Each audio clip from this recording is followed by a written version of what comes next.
اوكي، ازاي انتقل من مستوى بي 1 في الانجليش لمستوى بي 2؟ ده هيبقى مضمون الفيديو ده. ممكن مش هنسميه فيديو، هنسميه ميني كورس او كورس عشان الفيديو ده هيكون طويل شويه، او يعني مش هيكون حاجه اللي هو يلا 10 مصادر وثلاث ابلكيشنز محتاج تستعملهم واعمل كذا واعمل كذا وانت يعني. طبعا هنحاول نسمبليفاي ثينجز، بس هنعدي على حاجات كتيره جدا انت محتاج تعرفها. وحاجات كتيره في ناس كتيره بتعملها غلط، انت محتاج برضو تتفاداها عشان توفر على نفسك وقت كتير وتوفر على نفسك مجهود، في نفس الوقت ما تتخنقش من الانجليش. و this is based on my experience as an English teacher or as an English instructor. أنا شغال English instructor بقالي 4 سنين، وأنا TOEFL وسلتا certified English instructor، وأنا برضو في نفس الوقت الفاوندر of Intenso English. لو أنت أول مرة تشوفني ف this is who I am، يعني أنا اسمي شريف، و this is our Facebook page اسمها Intenso English. وفي Intenso English بنساعد الناس المستوى B1 plus أو B2 إن هي تحسن السبيكنج سكيلز بتاعتها عشان تكون كواليفايد ان هي تشتغل او تبتدي تخش سوق العمل، سواء كان في شركات مالتي ناشونال او في مجال خدمه العملاء او فريلانسرز مثلا محتاجين يشتغلوا مع عملاء اجانب او ايا كان. هي البيج مش يعني مش حابه اتحمل، بس this is who I am. وخلال يعني فتره شغلي انا كنت بشتغل بس مع B1 و B2 speakers، ف شايف ان it's about time ان حد يطلع يتكلم على النقطه دي. ف this is يعني who I am. طيب، or this is why يعني you should listen to me. في نصايح انت ممكن تكون خدتها قبل بس ما نتكلم فيه، يعني على الحاجات الغلط اللي الناس مثلا بتعملها، او النصايح اللي انت ممكن سمعتها. عاوزين نوضح يعني ايه بي 1 ويعني ايه بي 2، و اتس امبورتنت ان انت تفهم كل ليفل ده بيقدر يعمل ايه، وانت اصلا فعلا محتاج تعمل ايه. عشان بسمع ناس كتيره بتكلمني تقول لي انا عاوز ابقى سي 1 او انا عاوز ابقى سي 2. فلما نيجي نرجع على يعني نشرح ايه هي اصلا مستويات اللغه according to CEFR، وهو المعيار الاوروبي ل Common European Framework for Languages. هم ببساطة ممكن نقول إن مستويات الناس في اللغة تتقسم لست لغة لست مستويات. أول مستوى هو A1، ده مستوى مبتدئ خالص. تاني مستوى A2، ومستوى A2 يعني أنت لسه beginner بس يعني عارف شوية أساسيات.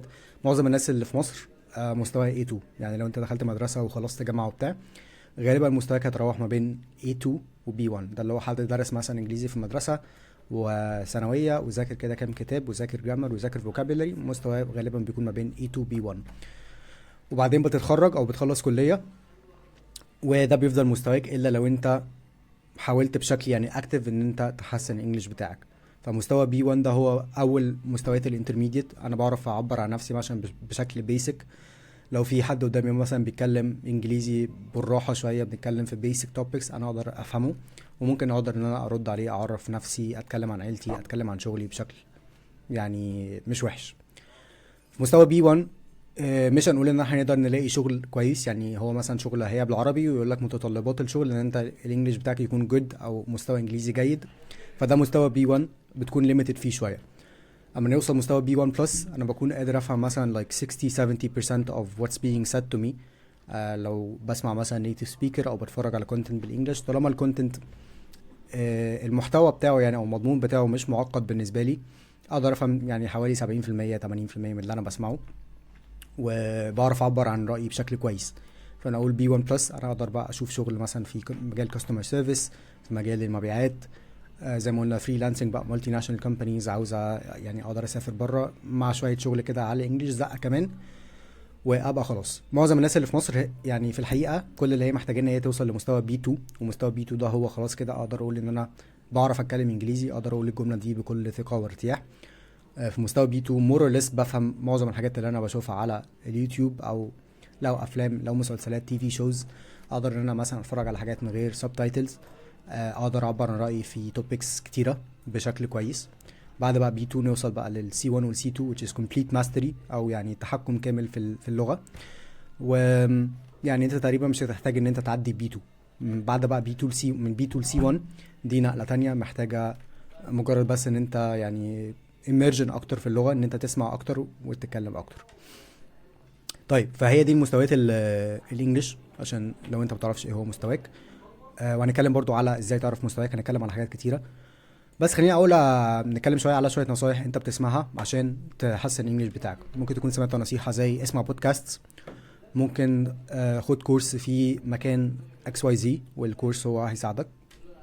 ممكن احفظ ادفانس فوكابيلاري، او احفظ idioms، او اتفرج على محتوى بالانجليش وطلع الكلمات واحفظها. ممكن تكون سمعت ادفايس زي ذاكر جرامر، اقرا كتب، اعمل شادوينج، اتفرج على فريندز او اتفرج على افلام ومسلسلات، اسمع تايلور سويفت وان دايركشن يعني I don't know. استعمل هالو توك وتشات جي بي تي ودولينجو وكل الابلكيشنز بتاعت تعلم اللغات دي، واستعمل إلسا واستعمل مش عارف ايه. كل دي ادفايس كويسه، بس يعني نو يعني انت مش هتتفرج على الفيديو ده لو انت التزمت بالادفايس دي. فهل الادفايس دي مفيده؟ هل ان انا اسمع بودكاست هيحسن الانجليش بتاعي؟ هل لو انا خدت كورس هحسن الانجليش بتاعي؟ غالبا لو كورس كويس. هل لو حفظت فوكابيلاري كويس؟ ماشي ميبي. بس الفكره ان انا في المستوى ده محتاج يكون عندي برايورتيز، ومحتاج ابروتش اللغه بشكل ما يكونش صعب بالنسبه لي. فاسهل حاجه انت محتاج تعملها هو يعني ايه هو احسن روتين للجيم؟ الروتين اللي انا اعرف التزم بيه، مش البوش بول لاجز ولا الخمسة في خمسة ولا السبعة ايام ولا كل يوم عضله. هو الروتين اللي انا شايفه مناسب بالنسبه لي، والروتين اللي انا اقدر اعمله، وممكن نطبق نفس المايند سيت على تعلم الانجليش. فانت مثلا مش بتحب تقرا كتب، طب واي شود اي ريد بوكس؟ انا شخص مش بسمع بودكاست، ليه اسمع بودكاست بالانجليش؟ ليه احفظ ادفانس فوكابيلاري؟ يعني في شويه حاجات كده من الحاجات دي انا يعني مش شايفها مناسبه ليك حاليا. وعاوزك تفكر لو انت تعرف شخص مثلا بيعرف يتكلم انجليش كويس، هل هو عمل كل الحاجات دي عشان يتكلم انجليش كويس؟ لو انت يعني انا معظم الناس اللي بكلمها مثلا بلاقيها بتتكلم انجليش كويس، so how did you learn English؟ اتعلمت انجليزي ازاي؟ هيقول لك انا كنت مثلا بحب مثلا اسمع اغاني، وكنت بسمع اغاني وتعلمت من الاغاني. انا كنت بحب اتفرج على افلام وتعلمت من الافلام. انا كنت بلعب فيديو جيمز وتعلمت من الفيديو جيمز. بيتعلموا بشكل ناتشرال، هم مش بيفورسوا ان هو بيتعلم انجليش اللي هو يلا دلوقتي وقت المذاكره بتاعت الانجليزي، وده اللي احنا هنتعلم نعمله مع بعض من خلال الفيديو ده. فعايزين يعني نفولو ابروتش ناتشرال اكتر شويه، بحيث ان احنا ما نكرهش الانجليش، وبحيث برضه ان هو ما يتطلبش مننا مجهود كبير قوي والتزام كبير قوي. يعني هنخلي الموضوع جزء من اللايف ستايل بتاعتنا بشكل او باخر. طيب الانتقال من B1 to B1 بلس، البرايورتي بتاعتي بشكل كبير هي الانبوت عن طريق المدخلات، عن طريق القرايه والاستماع. مش هحتاج ان انا براكتس ريدنج ولا رايتنج خالص. مش هحتاج ان انا براكتس ريدنج ولا سبيكينج. يعني اولويتي دلوقتي مش ان انا اسبيك، اولويتي ان انا لسه محتاج انبوت تاني عشان اما حد يكلمني افهمه، او اما اقرا حاجه افهمها، والاوتبوت ده هيجي بعد كده. الاوتبوت هي اسهل حاجه، اصعب حاجه في التعلم هي مرحله الانبوت.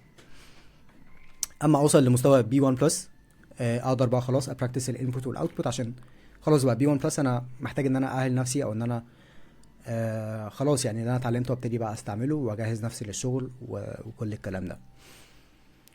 طيب what we need to do بقى عشان نعمل النقله دي، من B1 ل B2، سواء كان انا مستواي دلوقتي B1 هنتقل من B1 to B1 plus او من B1 plus to B2. هنحتاج نعمل شويه حاجات وشويه كونسبتس كده هنحتاج نعرفها. وهقول لك على شويه ابلكيشنز هتحتاج تستعملها، وهجاوب لك على شويه اسئله مثلا ممكن تكون بتسال نفسك، يعني بتسال نفسك الاسئله دي. وبعد كده هنشوف شويه مصادر مع بعض. المصادر دي هتساعدك في النقله من مستوى لمستوى. بعدين هنتكلم على اهم حاجه اصلا من الفيديو ده، وهو your why. يعني عشان تحقق اي هدف ايا كان لازم يكون فيه strong why، ودي هنتكلم عليها في اخر الفيديو. طيب تعالى نتكلم اول على ايه هو اللايف ستايل تشينج. في ناس بتكلمني مثلا اللي هو انا مش فاضي اذاكر انجلش، او يعني انا ما عنديش وقت كتير، انا بشتغل 8 ساعات او بشتغل 12 ساعه او بشتغل 7 ايام في الاسبوع وما عنديش وقت ان انا اذاكر. او بالنسبه له هو الانجليزي ده مجهود كبير، وانا بعمل جداول كتير وبعمل خطط ومش بلتزم بيها because you are making things complicated for yourself. اللي انت محتاج تعمله ان انت تعمل لايف ستايل تشينج، يعني it's very very simple. it's not يعني something major. مش هنعمل تغييرات كبيره جدا، عشان اما انت بتعمل تغييرات كبيره في حياتك بيكون في فريكشن. احنا عاوزين نقلل الفريكشن ده بقدر المستطاع ونبسط الامور على نفسنا. اول حاجه اللي هتحتاج تعملها ان انت هتتلاعب بالالجوريثم او الخوارزميات بتاعه الموبايل بتاعك. وده معناه ان انت التيك توك والانستجرام بتاعك واليوتيوب والفيسبوك، كل الابلكيشنز دي محتاجه واحده واحده تبقى بالانجلش.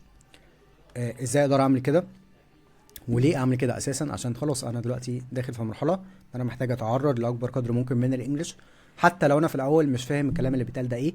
بس واحده واحده اشوف الحاجات اللي انا بحبها، يعني نوعيه الكونتنت اللي انا بشوفه على تيك توك او انستجرام او يوتيوب محتاج ان انا اشوفها بالانجليش. ازاي اعمل كده؟ ان انا اخش على تيك توك بتاعي، و اي فيديو اشوفه بالانجلش اعمل له لايك واعمل كومنت على الفيديو ده، بحيث ان تيك توك يبتدي يفهم ان انا مهتم بالنوعيه دي من الفيديوهات. طيب لو انا الالجوريثم اصلا مش بتظهر لي اي فيديوهات بالانجلش، ببساطه انا اخلي الالجوريثم تظهر لي عن طريق ان انا استعمل يعني اخش على السيرش بار واكتب اي كلمه بالانجلش، اكتب مثلا كوكينج بالانجلش فيظهر لي فيديوهات ناس بتطبخ، اعمل لايك وكومنت لاي حد بيتكلم انجلش، وبعدين اعمل له فولو، هيقوم بقى الالجوريثم هتبتدي تريكومند ماتيريال تانية زي دي، وخلاص ده نوعيه الكونتنت اللي احنا هنعمله. فاحنا لحد دلوقتي ما عملناش اي حاجه، ما عملناش جداول ولا روتين، مجرد غيرنا الحاجات اللي احنا بنشوفها بشكل يومي على موبايلنا. هنطبق الكلام ده على يوتيوب، فيسبوك، انستجرام، ايا كان السوشيال ميديا بلاتفورم اللي انت بتتفرج عليها. So this is step number 1، وارشح لك بشده ان انت تعمل اكونتات جديده اساسا. والاكونتات دي خلاص هو يعني انت لوجد ان للاكونتات دي دايما، وانت عارف ان الاكونتات دي هي دي بتاعت الانجليش. طيب نمبر 2، ان احنا هنحتاج نستغل ثانيه واحده عشان المؤاخذة كنت بردان، رحت جبت الجاكيت ده وبعدين رجعت تاني. طيب نمبر 2، ان احنا هنستغل الداون تايم بتاعنا. ايه هو الداون تايم؟ ببساطه ان انت تانلايز انت يومك ماشي ازاي، او بتعمل ايه في روتين يومك كل يوم.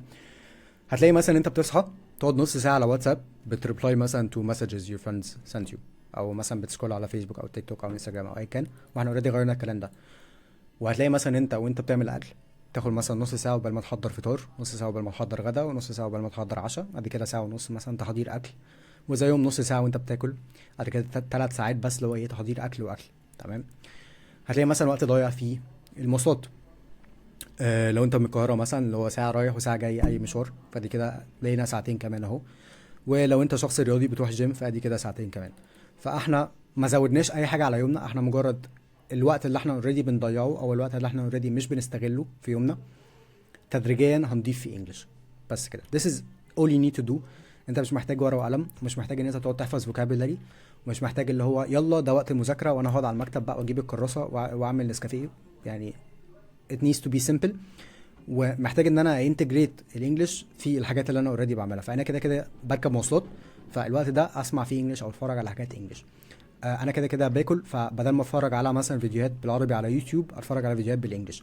وانا بطبخ بدل مثلا وانا بسمع اغاني بالعربي اسمع اغاني بالانجليش، او ان انا اسمع بودكاست بالانجليش او ايا كان. واقول لك يعني في الاخر هتسمع ايه برضو. بس الفكره ان انا استغل الوقت اللي كده كده بيضيع مني. بس كده بس كده مش هتحتاج تعمل اي حاجه تانية. يعني عاوز تزود بعد كده شور نو بروبلم، بس ما تحاولش تعمل كده في الاول خالص. في الاول تيك ات ايزي وانجوي ذا بروسيس. احنا مش عاوزين نكره نفسنا في الانجليش، وعاوزينها تبقى حاجه انا بحب اعملها، مش حاجه انا مجبر اعملها. عشان لما انت تكون مجبر تعملها صعب، هيكون صعب شويه ان انت تلتزم بيها. كل اللي احنا محتاجين نعمله ان احنا نانلايز وقتنا بيمشي ازاي، وخلاص بقى نتفق مع نفسنا ان انا الوقت اللي انا بطبخ فيه، الوقت اللي انا باكل فيه، الوقت اللي انا في المواصلات او سايق العربيه او وقت الجيم، ده هو ده بتاع الانجليش. ولو لقيت وقت تاني، يعني انا this is all I could think of، لو لقيت وقت تاني مثلا بيضيع منك او بتعمل فيه مثلا حاجه تقدر يعني في نفس الوقت تسمع فيه انجليش او تتفرج فيه على انجليش، طبعا ده برضو داون تايم هنحتاج ان احنا نستغله. طيب this is how I want you to learn English. انا مش عاوزك تعمل اي حاجه تانية غير كده. هنتكلم على شويه ابلكيشنز هتحتاج تستعملها، واقول لك هتحتاج تستعملها ليه.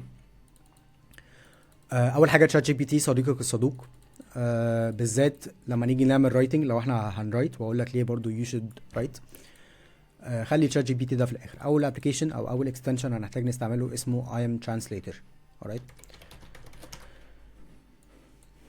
الاكستنشن ده بتنزله على جوجل كروم، تقدر تكتب على جوجل اي ام ترانسليتر وبعدين تنزل اي ام ترانسليتر من على جوجل كروم. هتدوس هنا، دوس اد تو جوجل كروم، بعدين هو هينزل لك هنا اهو. ده شكل الجوجل كروم اكستنشن. الاكستنشن ده بيعمل ايه؟ الاكستنشن ده بيترجم لك اي كلمه انت بتعلم عليها. فهو ظاهر لي مثلا هنا لو انا دوست على selected text مثلا زي كده، ده بيشغل هنا. طيب تعال نشوف كده الفيديو ده.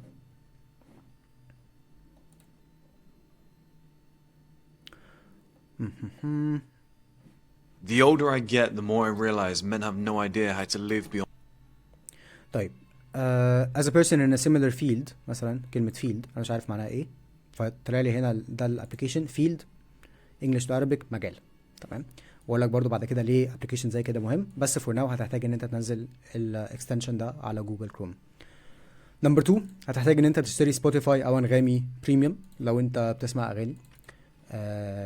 وسبوتيفاي او انغامي مهمين عشان نحسن نطقنا او عشان نشادو. وانت مش محتاج هنتكلم برضو على طيب يعني تعالى الاول نبتدي بالجايدنج برينسيبلز بعدين اقول لك ليه احنا محتاجين نعمل الحاجات دي ولا نعمل ايه. بس انا مش همنتج الفيديو ده فاعذرني بقى على العشوائيه.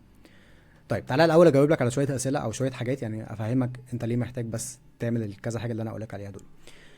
اول حاجه how can I know my English level. تقدر تخش على English First EF set، تقدر تخش على الموقع ده تاخد 15 minute test عشان تعرف مستواك بالتحديد ايه هو، وتشوف يعني انت محتاج تمشي ازاي. لو انت مستواك طلع B1 او ما بين B1 ل B2 خلاص يبقى كمل الكورس ده يعني this video should be relevant to you. طيب عشان انتقل من مستوى لمستوى تاني انا بحتاج حوالي 150 ساعه ل 200 ساعه من الانبوت والاوتبوت يعني، وده طبقا لكامبريدج مش كلامي انا الشخصي، فمش بتتحسب بالاسابيع ولا بالشهور ولا بالسنين. فالفكره بس اللي هو انا بسمع قد ايه وبتكلم قد ايه مثلا لو في حاله الاوتبوت يعني. طبعا احنا زي ما قلت لك في مستوى B1 ل B1 بلس كل اللي انت محتاج تعمله هو انبوت، فعشان يعني تعمل النقله من B1 ل B1 بلس انت محتاج حوالي 150 ل 200 ساعه. وزي ما احنا طلعنا كده في اول فيديو انت لو حسبت وقت الاكل والطبخ والمواصلات وكده you can easily find 5 hours per day، ولو ضربت 5 في 30 يعني شهر مثلا او شهر ونص كفيلين بشده ان هم ينقلوا مستواك نقله انت مش هتصدقها. عايزين نتكلم برضو على كونسبت comprehensible input. والcomprehensible input هي نظريه في تعلم اللغات، وهو ان انت اسرع طريقه للتعلم ان انت عن طريق ان انت تكونسيوم كونتنت انت فاهم حوالي 80 او 90% من اللي انت بتشوفه بدون صعوبه، وبيكون في مثلا 10% انت مش بتكون فاهمها، وال10% دول انت ممكن تخمن معناهم ايه، او ان انت ببساطه بتترجمهم وانت بتكتسب مثلا في كل حاجه بتشوفها او بتقراها بتكتسب ال10% بس. لو انت مش فاهم يعني اكتر من 80%، او لو فهمك من الفيديو او الحاجه اللي انت بتقراها اقل من 80%، يفضل ان انت تسويتش لحاجه اسهل شويه عشان تقلل الفريكشن ده وما يعني ما تتفرجش على حاجه صعبه بالنسبه لك. alright، فدايما خلي الموضوع ده حلقه في ودنك ان انت الانبوت اللي انت بتاخده يكون comprehensible وانت تكون فاهم 80% منه، واقول لك برضو تتفرج على ايه في الاخر. طيب موضوع الكابشنز والسبتايتلز ممكن تكون برضو فكره حاجه يعني محيره شويه، اللي هو اما اجي اتفرج على كونتنت اتفرج بكابشنز ولا لا. يفضل لا طبعا عشان تبراكتس الليسننج سكيلز بتاعتك. بس في مستوى B1 صعب ان انت تلاقي يعني، وبالذات لو انت في بدايه الB1 صعب ان انت تلاقي محتوى اللي هو بيرفكت انا فاهم منه 80 90% اللي انا بقول لك عليها في الاول دي. فلحد ما تلاقي الكونتنت ده مفيش مشكله ان انت في الاول تجرب تسمع من غير سبتايتلز، لو ما فهمتش حاجه خلاص اشوف سبتايتلز عادي، وانا واحده واحده مستوايا بيعلى. فده بالنسبه للكابشنز او سبتايتلز اون واوف. يفضل في الاول اوف، يعني اي فيديو اشوفه هو اوف، لو ما فهمتش حاجه خلاص اشغل الكابشنز، وفي نفس الوقت ان انا احاول الاقي بديل، ان انا احاول الاقي كونتنت اقدر افهمه من غير كابشنز او من غير سبتايتلز.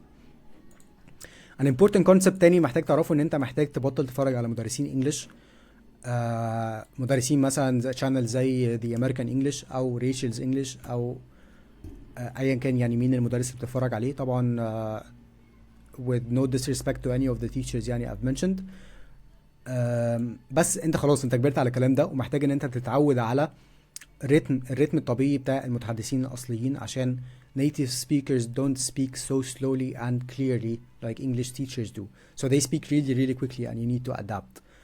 فالفكرة ان انت مدرسين على يوتيوب او على اي بلاتفورم هم بيتكلموا بالراحة ونطقهم بيكون very clear، مش بيستعملوا سلانج، بيستعملوا vocabulary بسيطة عشان انت تفهم هم بيقولوا ايه. محتاجين نستep it up ونشوف حاجة more difficult. طيب عايزين نتكلم بقى على shadowing technique، وده اللي نقلنا من نقطة سبوتيفاي وانغامي للأسئلة دي، عشان الشادوينج تكنيك بقى حاجة popular قوي اليومين دول، اللي هو اعمل shadowing. الشادوينج تكنيك while it is useful for a lot of things يعني هو مفيد بشكل كبير للناس اللي عندها heavy accent او الناس اللي عندها pronunciation problems. ولما بتكلم على heavy accent بتكلم على اللي هو accent مصرية، اللي هو يعني I will prepare my paper to مش عارف ايه، ويعني معظم الناس at least الناس اللي في العشرينات والثلاثينات ما عندهاش heavy Egyptian accent، ممكن يكون عندها مشاكل في نطق مثلا كام حرف زي التي اتش والبي والبي وخلاص، يعني محلها سهل، الدنيا مش معقده للدرجه دي. بس الشادوينج هو اكسرسايز متعب بيحتاج وقت كتير قوي، وبيحتاج ان انت تركز على الكواليتي. ف يعني اعمل شادوينج لو انت نطقك فعلا في مشكله، او انت عندك هافي ايجيبشن اكسنت، واقول لك تعمل شادوينج ازاي برضو. بس غير كده ما تشغلش بالك بالشادوينج. should you memorize vocabulary، اقعد احفظ vocabulary واطلع كلمات من الفيديوهات وكده. don't do this. زي ما قلنا عاوزين نقلل الفريكشن ونتعلم بشكل طبيعي. I know ان انت حاسس الكلام ده غريب، وان انت مثلا بالنسبه لك اللي هو لا طب انا كده هتقدم ازاي؟ صدقني you will make progress. مش محتاج ان انت تكتب بالورقه والقلم، محتاج بس ان انت تسمع كتير. should I study grammar؟ no don't study grammar، عشان انت ذاكرت جرامر في المدرسه وما استفدتش اي حاجه. واكبر غلطه بيعملها مثلا الستودنتس ايا كان مستواهم ايه، B1 بلس او B2، ان هو بينسى يغير الفيرب من البريزنت للباست. انت اوريدي عارف القاعده بس انت مش بتطبقها. فالموضوع ملوش علاقه قوي بايه هي القاعده، على قد ما ان انا مع كتر براكتسنج انا واحده واحده بتعلم. والجرامر بتاعي مع الليسننج برضو ببتدي اديفلوب حاجه اسمها لانجويج سنس. واللانجويج سنس ببساطه ان انت بعد ما تقول جمله او بعد ما تقول حاجه بترجع يعني بترفلكت على اللي انت قلته وتصحح لنفسك. فدونت ستادي جرامر. اكيد ما دونت ميمورايز ايديومز، ما تقعدش تذاكر ايديومز وتقعد تحفظ 10 اقوال شائعه، عشان الاقوال دي مش شائعه. يعني ما فيش حد بيقول قلب القدر على فمها مش عارف ايه. يعني الايديومز يعتبر مالهاش لازمه في الانجليش. فما تشغلش بالك بحاجات زي ايديومز، ما تشغلش نفسك بالادفانس فوكابيولاري. وكتير جدا من الستودنتس بيقولوا انا حاسس ان انا بتكلم بس بستعمل بيسك فوكابيولاري. مفيش حاجه اسمها بيسك وادفانس فوكابيولاري من وجهه نظري. في فوكابيولاري، في حاجات شائعه الاستخدام وفي حاجات مش شائعه الاستخدام.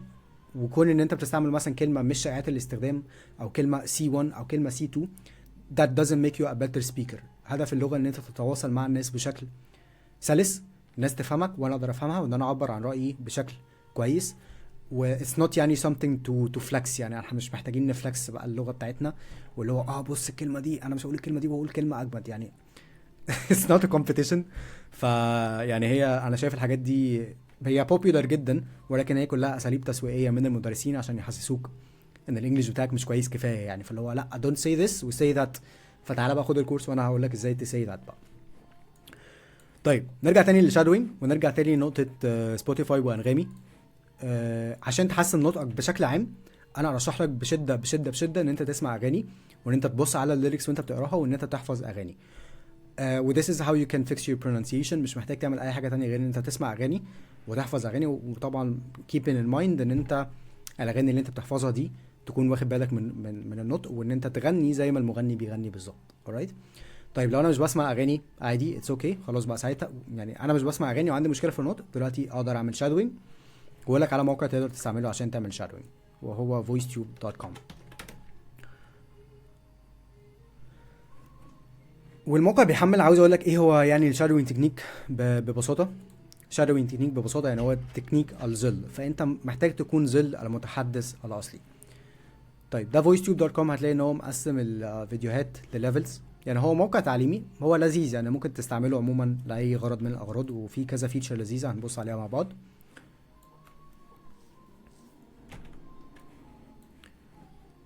زي مثلا انت لو بصيت على السبتايتلز على اليمين تقدر تدوس على الكلمه وبيظهر لك ترجمتها انجليزي.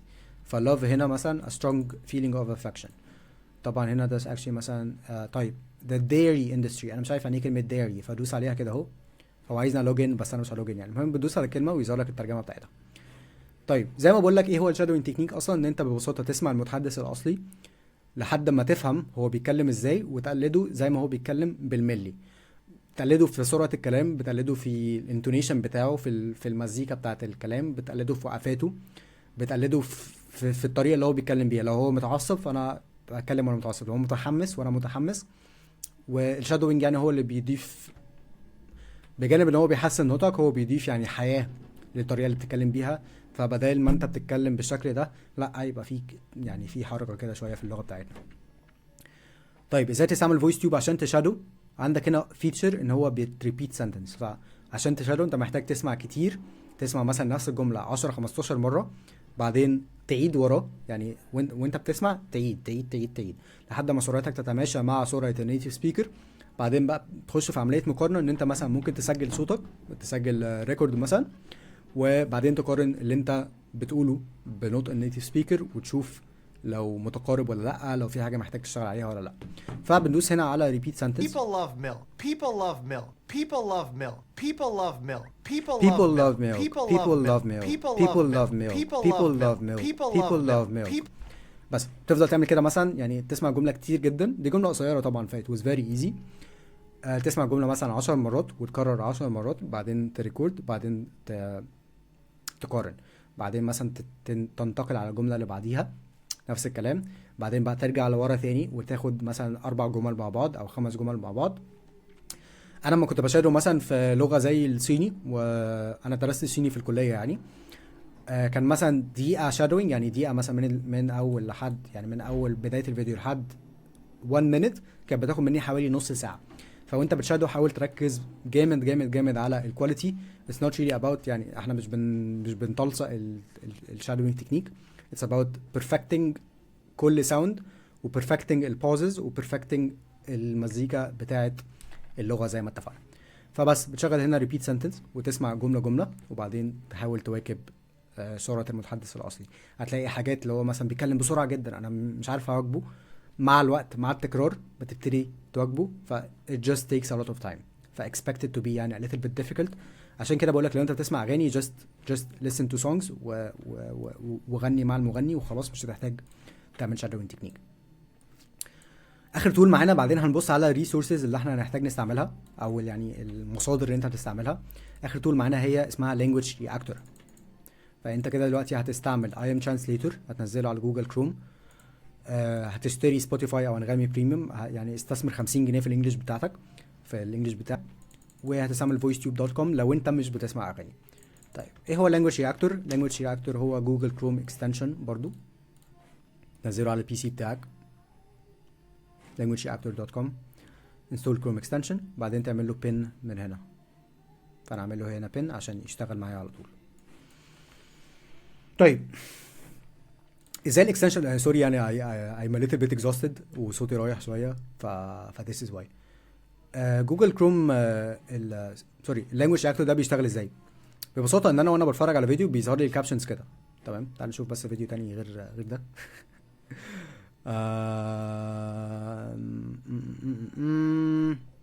تعال نشوف طب الراجل ده.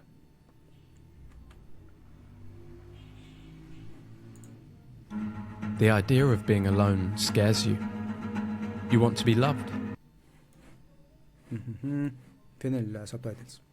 هنا مفيش سبتايتلز. طيب تعال نشوف الفيديو ده. Since COVID, a lot has changed. طيب هو هنا زي ما انت شايف هو لودنج سبتايتلز. ده الاكستنشن اللي احنا منزلينه. تمام، هو دي العلامه بتاعته اهو. فانا هنا اللانجويج رياكتور از اون.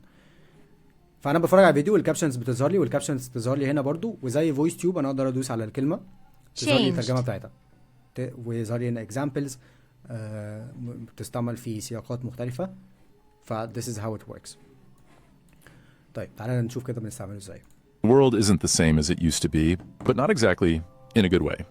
واخد بالك بقى هنا لذيذ ان انا مش شايف السبتايتلز دلوقتي. يعني انا زي ما قلت لك في ورا، يعني اول حاجه حاول تسمع من غير سبتايتلز، لو ما فهمتش اوكي بص على السبتايتلز. فالاكستنشن دي فيها فيتشر لذيذ ان هو اوريدي بيهايد السبتايتلز، وبعدين انا لو عايز ابص عليها بعدي عليها بالماوس كده واشوف ايه اللي مكتوب. تمام، فانا exactly in a good way everything became gray. فانا مش فاهم يعني ايه gray، ادوس على كلمه هنا اهو gray. يظهر لي معناها. مثلا هنا my hair has turned gray، فكنا مثلا شعري I don't know، يعني مش عارف الكلمه معناها ايه بالعربي. فده بالنسبه ل language reactor. Everything became gray and pretty much colorless. But so did we. Somewhere along the way. طيب هنا مثلا but so did we. Somewhere along the way we collectively lost a bit of spark. يعني ايه spark؟ مش عارف، ادوس على الكلمه هنا اهو. spark.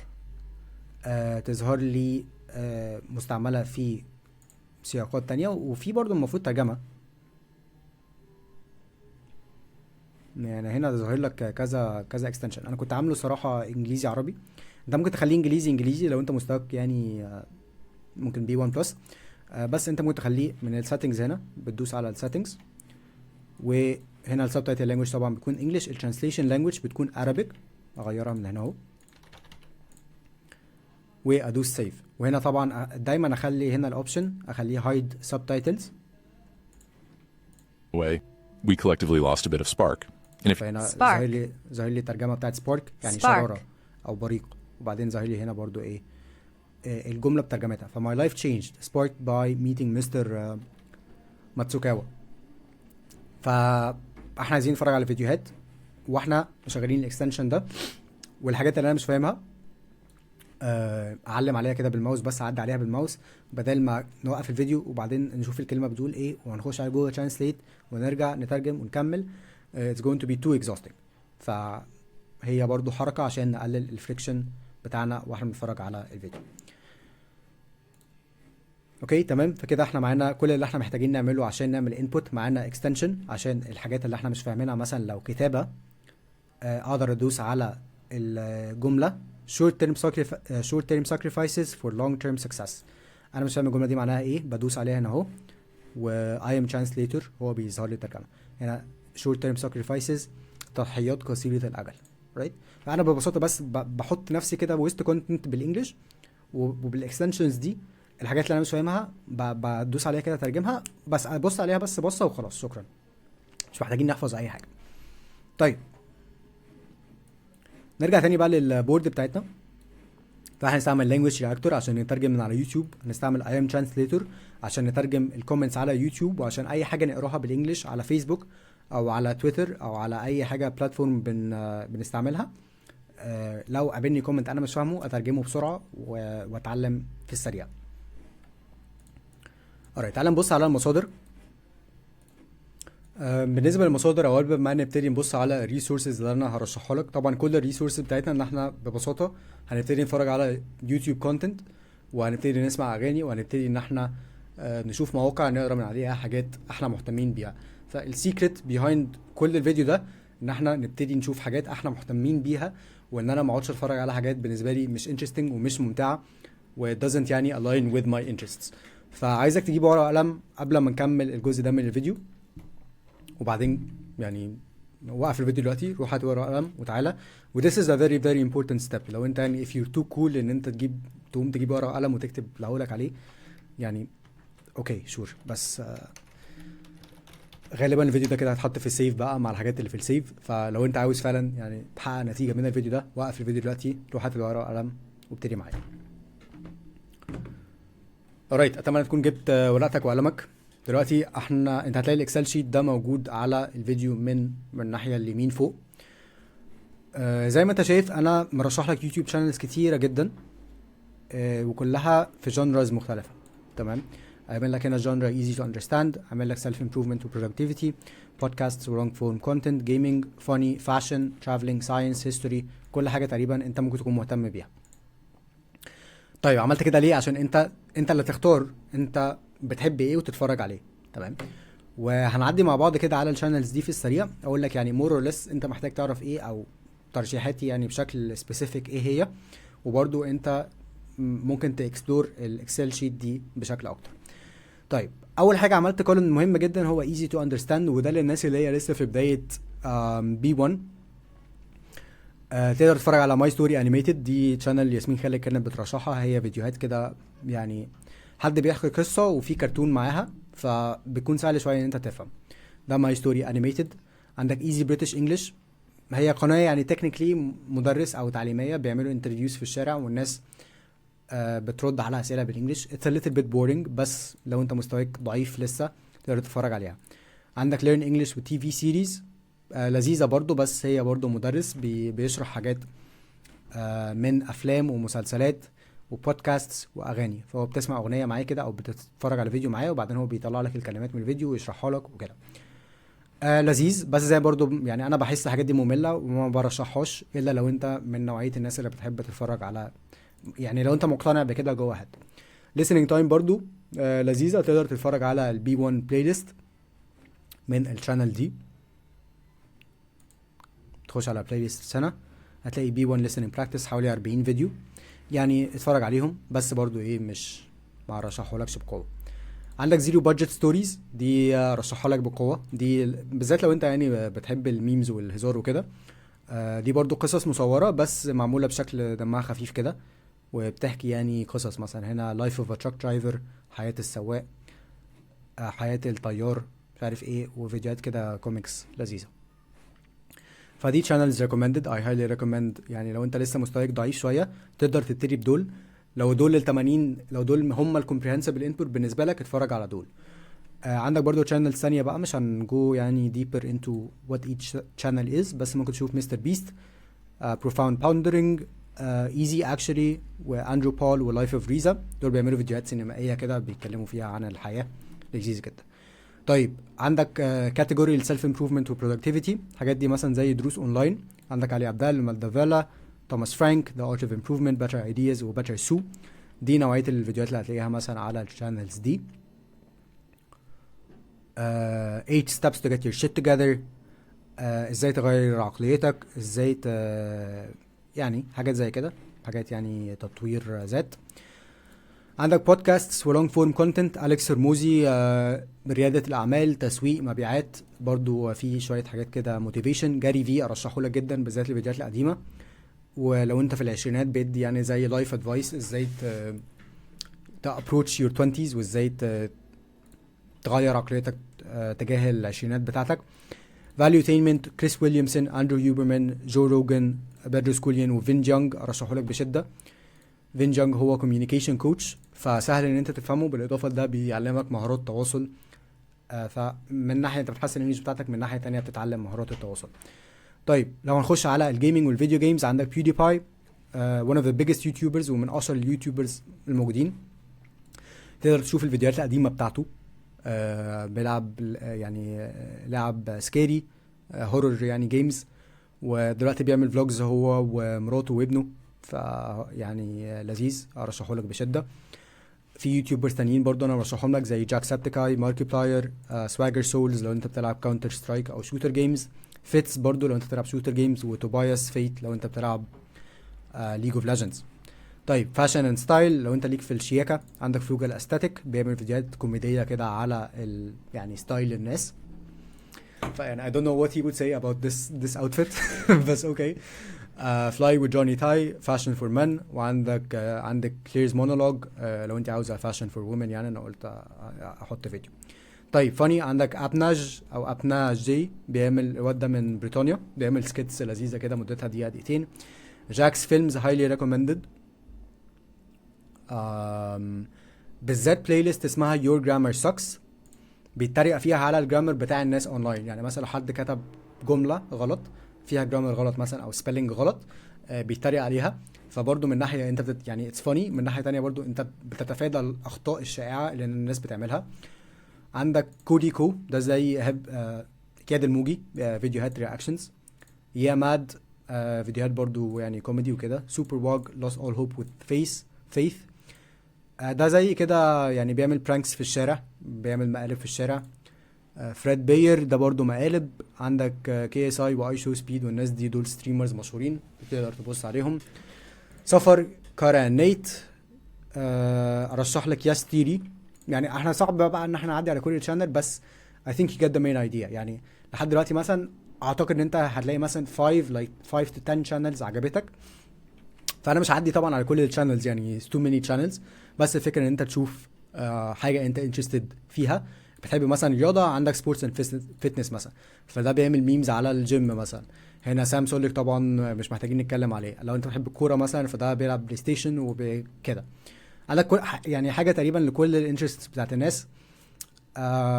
في برضو حاجات دوكيومنتريز، وثائقيات، حاجات رعب، حاجات عن الطبخ، عن التكنولوجيا، حاجات عن المن سيلف امبروفمنت الذكوريه. عندك برضو ويمن سيلف امبروفمنت ليكي، عربيات، وانترفيوز وديبيتس، كل اللي قلبك بيحبه. فكل اللي انت محتاج تعمله ان انت تخش على الاكسليه دي، ويعني يعني انت اوريدي مثلا عدينا مع بعض على اكتر من 10 او 15 شانل، والمفروض ان انت كنت بتكتب ورايا الشانلز اللي عجبتك. كل اللي انت محتاج تعمله ان انت خلاص الشانلز اللي انت عجبتك دي تعمل لها سبسكرايب، وبعدين بقى تبتدي تكسبلور الكونتنت ده. في حاجات هتكون صعبه بالنسبه لك خلاص مش هنشوفها، وفي حاجات انا شايفها انترستنج هشوف مور اوف ات، او الالجوريثم هتبتدي تريكومند حاجات مشابهه لدي. طيب بالنسبه للميوزك عملت لك تاب برضو لو انت مش بتسمع اغاني بالانجلش. لو انت بتحب مثلا حاجات البوب، رشحت لك شويه ارتستس انا شايفهم سهل ان انت تفهمهم.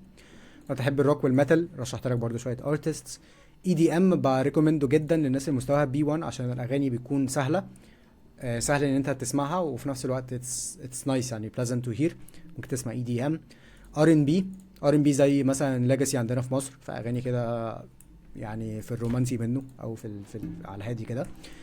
وزي ما انت شايف لستة الهيب هوب كبيره عشان انا بحب هيب هوب، فمرشح لك شويه ارتستس كده ليريكال، ما عدا طبعا بلاي بوي كارتي وييت وترافيس وكده، بس يعني ممكن تسمع برضو ايه الارتستس دول. بالنسبه للريدنج انت ممكن يعني في ناس كتير مش بتحب القرايه عشان هم they associate reading with like books اللي هو it's going to be very boring. ارشح لك بشده تقدر يعني تستعمل موقع اسمه ريدت. الفيديو داخل في 50 دقيقه فاحنا مش هنطول قوي، بس هايلي ريكومند ان انت تبتدي تستعمل موقع زي ريدت وتنزل ابلكيشن على موبايلك. هنا مثلا ريدت هو يعني بيقسم الناس communities depending on their interests. ففي مجتمعات يعني في مثلا هي زي الفيسبوك جروبس مثلا، ففي جروب ليه مثلا cooking right، فلو انا مثلا مهتم بالطبخ الاقي cooking ادوس reddit.com/r/cooking. لو انا بحب مثلا الرياضه reddit.com/r/fitness. تمام، واشوف البوستس الناس بتتكلم على ايه. ممكن افلتر هنا توب، هنا انا بشوف بقى ايه اكتر البوستات المشهوره مثلا في المجتمع ده او في الجروب ده. فهنا واحد بيقول مثلا things I wish I knew 8 years ago، حاجات كان نفسي اعرفها من 8 سنين. فبيحكي بقى قصته I've been seriously lifting weights blah blah blah blah blah blah. تمام، وبعدين عندك هنا ايه كاتب لك شويه لينكات، الناس سايبه كومنت 650 كومنت، تقدر بقى ان انت تغوص اكتر. طبعا الفكره من ريدت ان انا اشوف انا مهتم بايه واحاول ان انا الاقي له الجروب في ريدت اسمه سب ريدت. تمام، فدي شويه سب ريدتس انا برشحها لك تقدر تكسبلور، او ببساطه ان انت تكتب مثلا على جوجل سب ريدتس اباوت بلا بلا بلا، سب ريدتس اباوت بقى الحاجه اللي انا مهتم بيها، سب ريدتس اباوت فوتبول، سب ريدتس اباوت يوجا، سب ريدتس اباوت منتل هيلث، سب ريدتس اباوت بلا بلا بلا، وخلاص بقى ريدت يبقى المحتوى بتاعي يعني الانبوت بتاعي من ناحيه القرايه، ويوتيوب هو يبقى الانبوت يعني يوتيوب والاغاني يبقوا الانبوت بتوعي من ناحيه الليسننج. ما تعملش اي حاجه تانية غير دول، واريلي هوب يعني انا قررت الجمله دي كتير، بس اريلي هوب ذس كليكس. تقريبا كده معاك كل حاجه محتاج تعرفها من النوليدج يعني او النو هاو، ومعاك الريسورسز لو انت حتى مش عارف لو اتفرج على مين او اسمع مين، خش على الاكسل شيت وشوف انت يعني شوف ناس انت بتحبهم واتفرج عليهم. keeping in mind برضو موضوع الكومبريهنسيف انبوت ده، ان انت ما تشوفش حاجه صعبه قوي عليك. اخر واهم حاجه هي knowing your why و understanding your why، وان انت يعني قبل ما تقوم الفيديو ده وتقوم تعمل اي حاجه تاني على الورقه وقلم اللي انت كاتب فيها channels المهمه بالنسبه لك، لازم تكتب على الاقل صفحه واحده ليه اصلا انت عاوز تحسن الانجليش بتاعك، عشان لو الواي بتاعتك مش واضحه هتستسلم، وعشان يعني مش هتكمل مش هتستمر. فبجد لازم يعني تكتب كده على ورقه طويله جدا انا ليه عاوز احسن الانجليش بتاعي وليه الموضوع ده مهم. يعني انا عاوز احسن الانجليش بتاعي مثلا عشان انا دخلي دلوقتي مثلا ايا كان، انا بقبض دلوقتي مثلا 2000 جنيه او مش بقبض اصلا او انا مش شغال، فانا محتاج ان انا اجيب فلوس. ليه محتاج اجيب فلوس؟ عشان انا مثلا عاوز انزل الجيم، او عشان انا عاوز ابتدي اكل كويس، انا عاوز اخد الفلوس دي استثمرها في نفسي. طب انا محتاج اساعد عيلتي في البيت، انا محتاج اعزل. اكتب بالتفصيل ممل ليه improving your English can help you improve your life، وليه الهدف ده مهم بالنسبه لك، عشان في اللحظات اللي انت بتستسلم فيها او بتكسل ترجع لنفس الورقه وتفهم انت بتعمل اللي انت بتعمله ده ليه، وتفهم ان ده هدف مهم وتستمر فيه لحد ما توصل له. I cannot stress this enough. لازم تكتب what's your why. اكتب كتير، اكتب صفحة صفحتين، وimagine الاوتكم من قبل ما هو يحصل. يعني تخيل نفسك وانت بتشتغل الشغلانة اللي انت عاوز تشتغلها، او بتعمل الفلوس اللي انت عاوز تعملها، او بتتكلم مع عملاء اجانب، او بتقبض X amount of money، او مسافر في كذا كذا. imagine how that would feel, right? imagine how that would make you feel. وتخيل نفسك دلوقتي، وتخيل نفسك بعد 3 شهور وصلت لفين، وازاي هتكون فخور بنفسك ان انت خدت الخطوة دي وان انت بذلت المجهود ده. وكل مرة هتحس ان انت عاوز تستسلم فيها، او ان انت توقف، او ان انت تكسل، او تحس ان انت مش بتحرز تقدم، ارجع دايما للورقة دي عشان تفكرك بهدفك، والورقة دي هي دايما هي اللي هتخليك مكمل. فهايلي ريكومند ان انت تكتب what your why is. ويعني انا حاولت اضيف اكبر قدر ممكن من الفاليو في الكورس ده، اتمنى يكون كان مفيد ليك. لو عندك اي suggestions او لو الكورس مفيد ليك سيب لي comment let me know if it was helpful. ولو عندك اي نصايح عشان نخلي الكورس ده احسن او نضيف مثلا في اسئله بالنسبه لك انت شايفها كنا محتاجين نجاوب عليها برضو سيب لي comment. وبس كده thank you very much for watching واشوفك في كورس جديد. غالبا هعمل كورس عن pronunciation فممكن مش عارف. يلا سلام.